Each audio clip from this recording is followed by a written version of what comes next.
Hi, welcome back to Eyeball Aeronautics. In previous videos I've done how-tos about specific things like wing core cutting, paper covering the cores, etc. Here are a few of my past builds. This time though I thought I would do a scratch build and show it from start to finish, beginning with the concept and design through the build and then the finish process. So take a look. So what I want to do is kind of show you how I go about making my decisions on what plane I'm going to build and what it's going to look like. So I want to show you what I do here. As you can see up here on this shelf, I have a ton of old broken plastic toy airplanes and the like. On this shelf I have a ton of toys similar to this one. And what I would do is I look at a toy like this and I say, well, what can I do with it? You know, I can cut this up and make a cockpit out of it. Or in this case, of this airplane, I can cut this little guy's helmet off. I can make a cowling out of the front of this. And of course, you're probably looking at that and saying, boy, that's going to be awfully heavy. But I'm not using the toy itself. I'm using the toy to make a form for my vacuum former. So I've already gotten started with the Black Widow, taking a couple of toys that have some parts that I want. So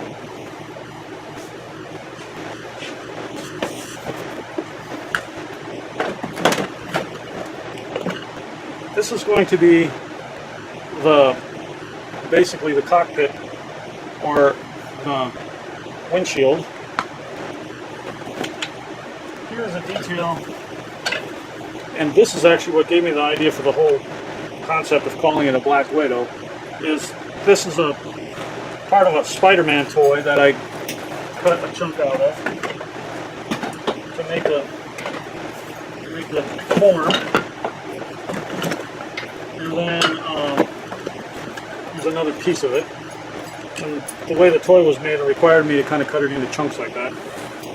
And I noticed that the original toy already had the form of an airfoil in it when I saw it in the thrift store. And so that's why I bought it. It was like, I can actually make this look like there's a spider on the top of the fuselage. So I started making my form. And you can see here, this is the shape of the airfoil. And what will happen is this piece will be mounted on there like so. Actually, like so. This piece will also be mounted on like so, and this piece like so, and this piece will go like that. That is the beginning of my form for the top of the fuselage. Now there's a lot of work yet to go in later, and so this is kind of giving you an idea of just the concept phase. And so that's how I came up with my concept for the Black Widow. And in addition to that, I've also started gluing up the form. And so this is basically 3 pieces of 1x4, and I've glued them together, and that's what's going to actually form the buck for the fuselage. So that's kind of what I've got so far, and I'm gonna here's a look, do a little work, and then I'll show you what I'm doing so far. You can kind of see now how the buck is taking shape. I have some lines along the bottom piece those are layout lines and cut lines, and then I want to kind of give you an opportunity to see how this goes together.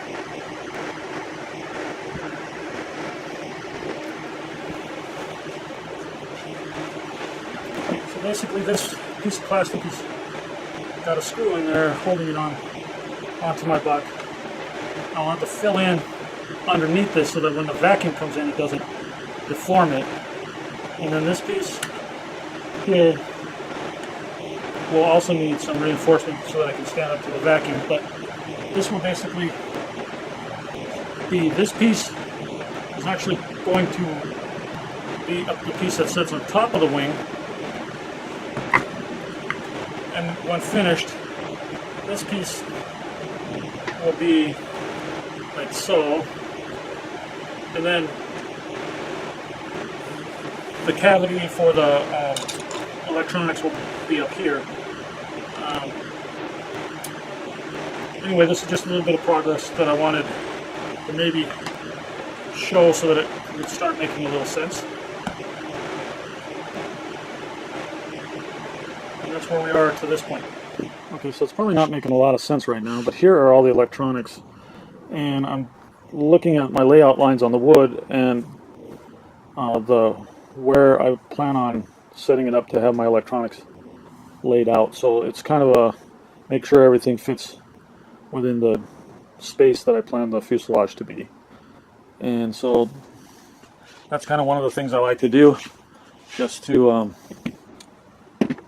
give myself an opportunity to see, because I used to build a plane and then try to squeeze the electronics in there, and a lot of times that didn't have good outcomes. So now I kind of look at what's the basic layout going to be, and then of course you can make changes if you have to, but that's kind of what I got. So the fuselage is starting to take shape.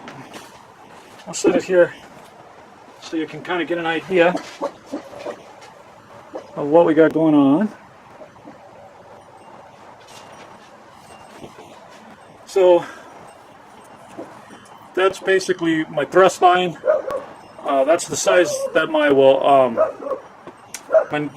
spinner is going to be.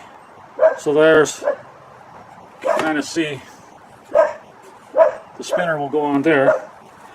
I'm kind of going with an inspiration of more like kind of like an attack helicopter fuselage, and so I'm kind of faceting it, and you can see here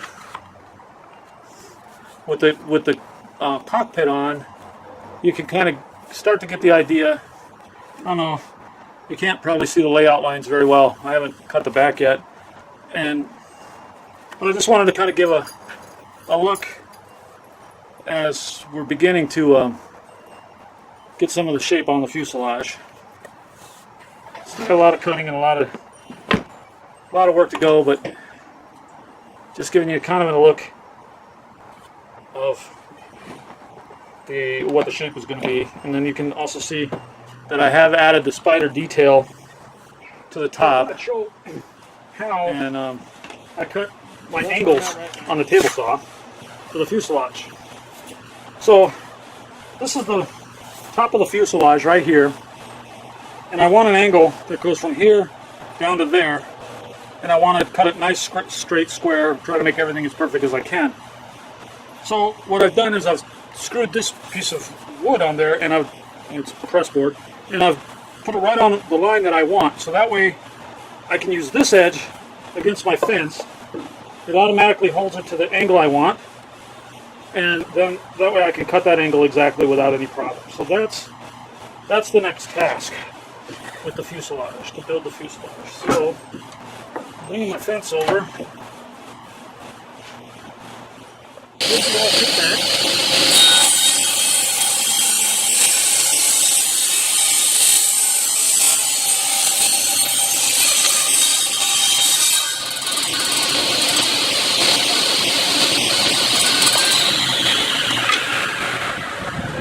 real careful with this stuff, you end up cutting your arm off.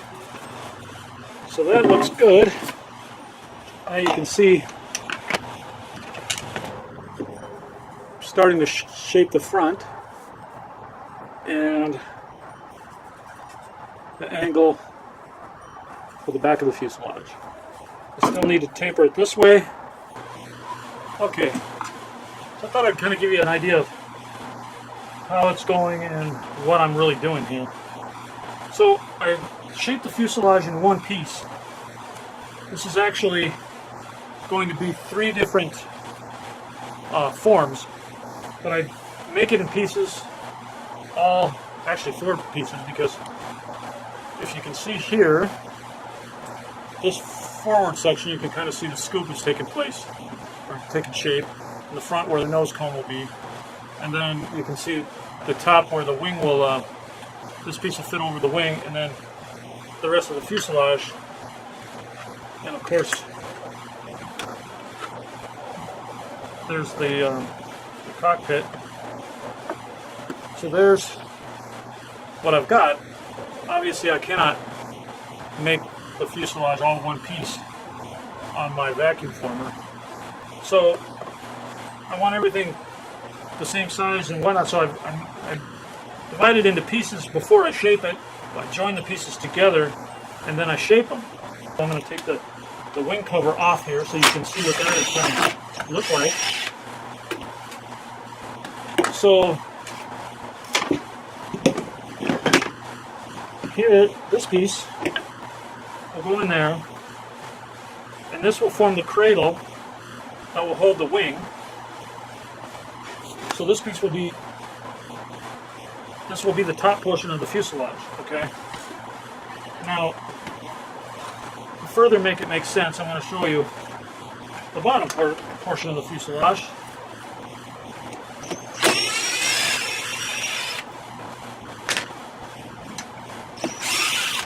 By screwing all these pieces together, I can form everything I want to, and not have to deal with trying to make all the pieces match, because since I'm forming them as one piece, they'll match. Now, this is going to be one piece of the bottom. This piece is going to come off, and as a matter of fact, I'm about to cut it off because I have to section the nose cone right off of here. So that's actually what I'm going to do right now. I kind of wanted this to make sense, so that's why I'm doing it on camera. It's rather important is that everything be square, or if it's at an angle, it has to be at the same angle. So I'm double checking that I'm square here, and that my miter gauge is absolutely square to the blade.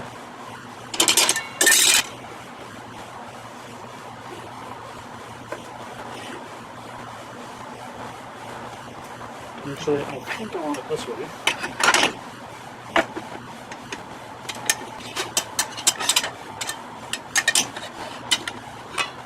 That's perfectly square.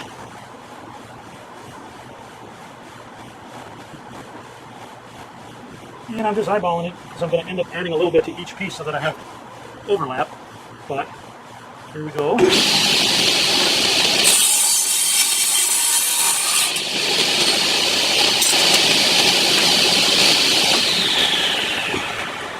Alright, now you can see I have the form for my nose cone. I have the form for my top half of my fuselage.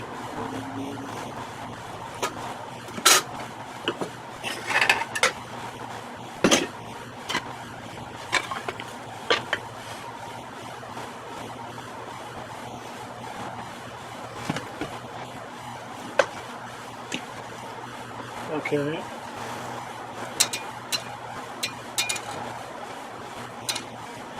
Here,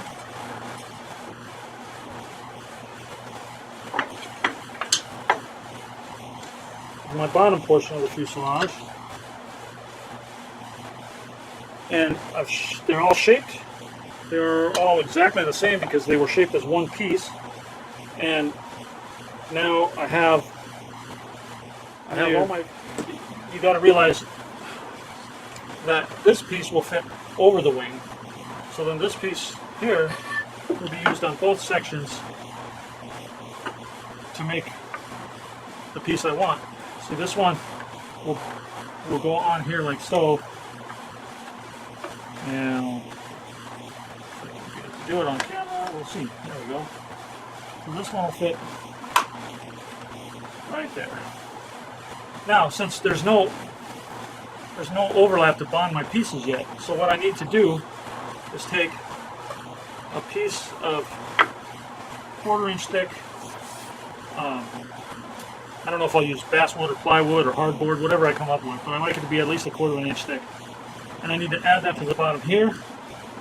I need to add it to the bottom here, and add it to the bottom of this one.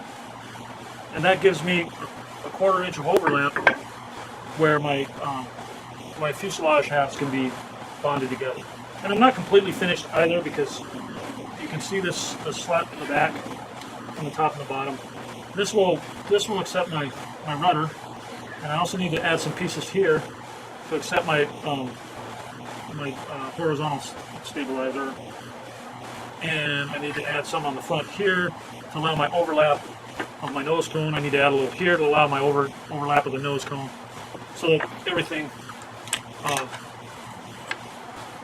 can basically slide together. So you can see I have a mating surface here that's just wood to wood. Well, I want a 1/4 of an inch sticking out this way, and a 1/4 of an inch sticking out that way. 1/4 inch on this piece sticking out this way, a 1/4 of an inch on this piece sticking out that way, so that I can slide together and I can screw it together. But that is progress to this point on my forms. Everything's actually looking really good. I'm liking it. I might have mentioned before, I wanted it to look kind of faceted, so it would look a little stealthy. I also wanted it to look kind of like the fuselage to look more like that of a helicopter. That's why the step here. Another reason for the step here, I'm put it on my design list. When I was originally coming up with the concept for the plane, I wanted my battery to be easily accessed without moving the wing or without doing any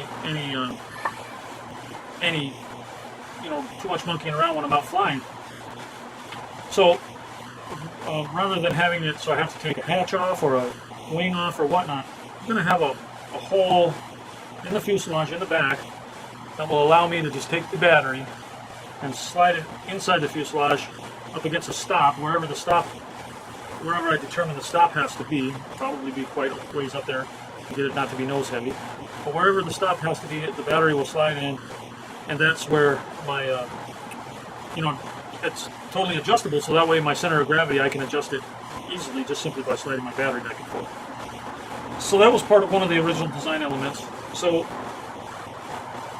more work to do on the fuselage then is to add my overhang here for the cowling, and you can see on this piece how I've added some pieces to make a scoop on the nose cone, and I'm going to add those same pieces to the rear here to make an opening for my battery to slide in and out. And those ridges for the scoop do more than one thing. One, they look nice, make it really look like, oh, okay, that's supposed to be an air scoop. But also, the plastic, when it folds over the form, gives it a lot more rigidity. It makes the plastic a lot stronger. So that's why any detail that you put in, I'm going to actually hollow this out so that there's access under the wing to the servos. I'll probably hollow something out here as well. I haven't decided yet how exactly I'm going to do that. I might actually have it raised up, but regardless how I do it, that'll allow me access to get in underneath the hatch.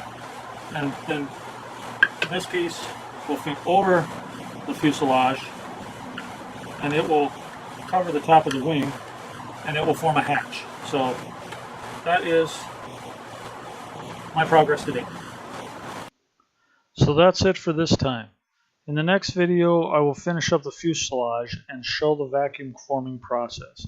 Then I will cut the wing cores and cover them with paper and show the diluted glue covering process. Thanks for watching Eyeball Aeronautics.